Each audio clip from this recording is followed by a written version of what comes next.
With just under a month to the polls, we'll take an in-depth look at the task before the electoral umpire as well as the electorate.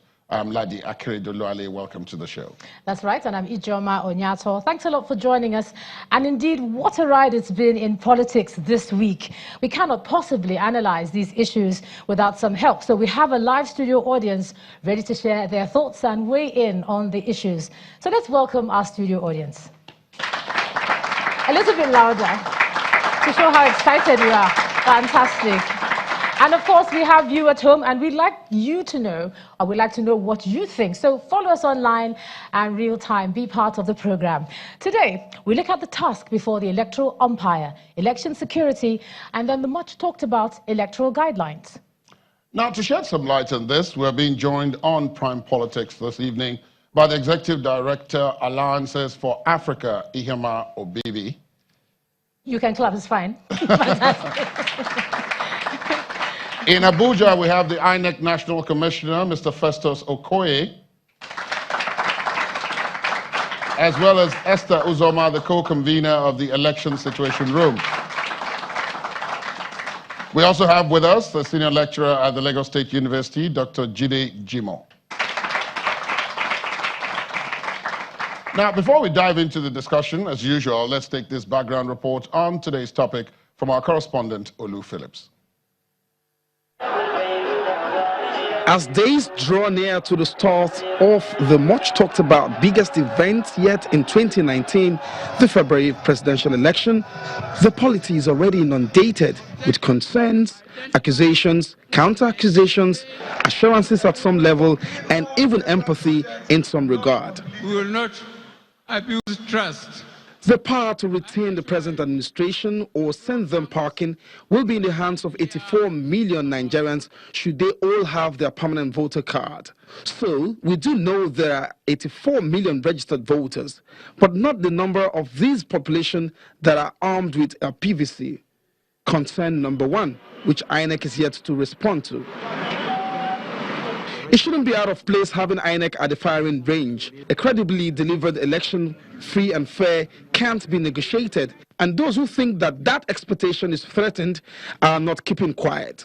There's an atmosphere of fear and intimidation taking place that is extremely unhealthy for our democracy.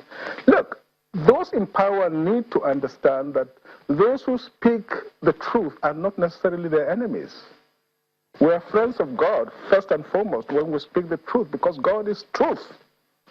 And they should be prepared as Democrats to respect people who speak the truth. We are not their enemies.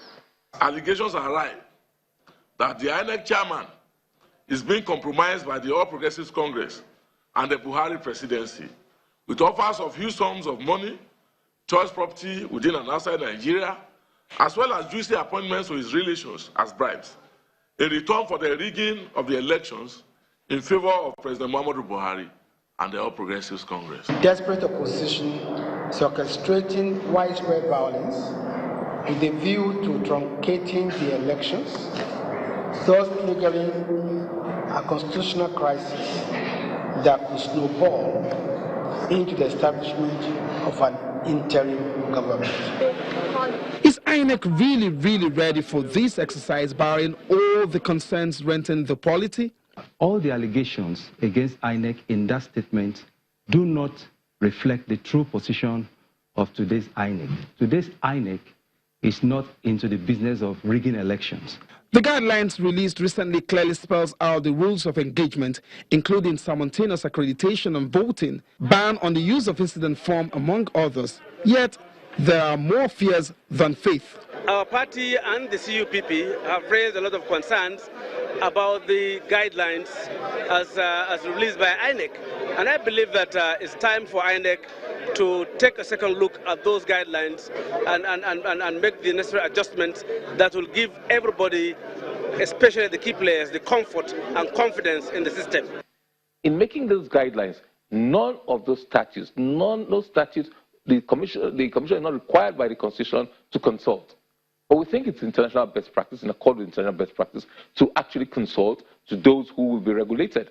But nowhere in the world will you have people to dictate to the regulator what should be and what should not be in the guidelines. Remember the Amina Zakari concern? That too is yet to settle, though INEC insists she has to go on with her role. Members of the Academic Staff Union of Universities have not shifted grounds with the federal government, though they have assured INEC on their members' availability for ad hoc roles. Whether that will be in the capacity deployed for previous elections remains an area to watch closely. Earlier in the week, foreign observer missions began arriving for one of Africa's moments in history, Nigeria's 2019 election. The opposition is worried. Some candidates are as well. The ruling party surprisingly has some worries. An ex-president sounded unequivocal while voicing his concern. Clearly, a lot still has to be done by the electoral umpire and the state security apparatus. Until those extreme assurances are given, the question will continue. Is INEC prepared enough for these elections?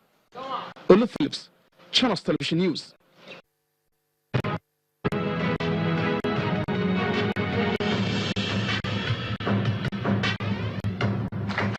All right, thanks for staying tuned. Welcome back. Olu has set the stage for the discussion, but before Ijoma dives into that, there's this story just in, there's news just in, and this may or may not have impact on what we're discussing here. President Muhammadu Buhari has suspended the Chief Justice of Nigeria, Justice Walter Onnoghen, and has sworn in Justice Ibrahim Tanko Muhammad as the acting Chief Justice of Nigeria. Justice Muhammad hails from Bauchi State, and he's the most senior judge in the Supreme Court after Justice Onnoghen. The suspension of Justice Onnoghen is pending the completion of his trial. The federal government had asked him to step aside over the allegations of false assets declaration at the Code of Conduct Bureau.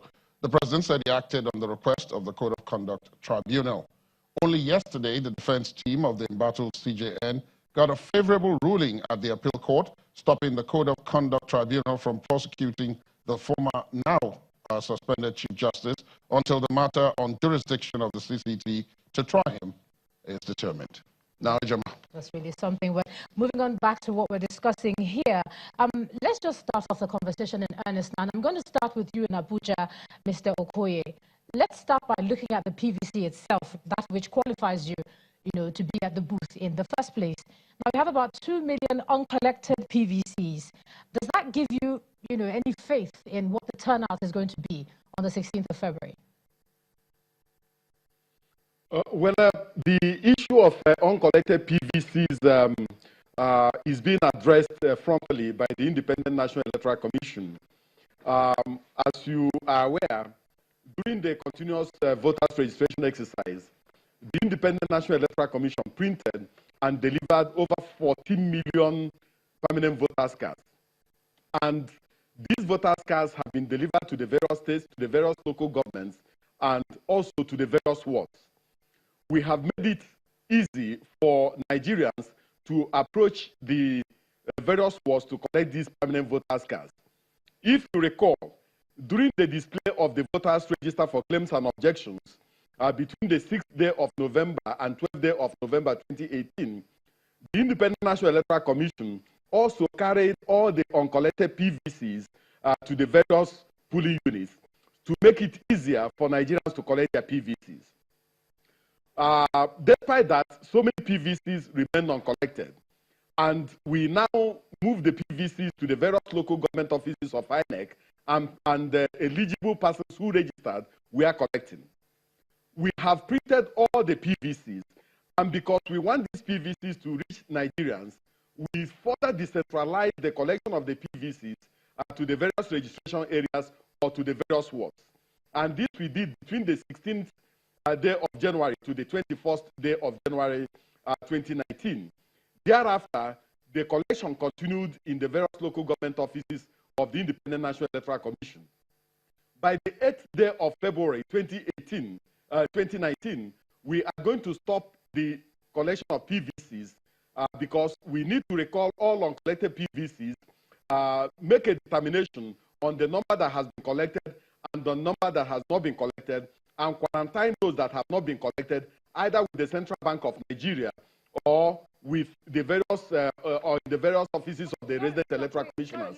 Thereafter, we will give an account of the number of PVCs collected and the number of PVCs that has remained uncollected to the various stakeholders, so that as we go into the election, everybody will know what has happened.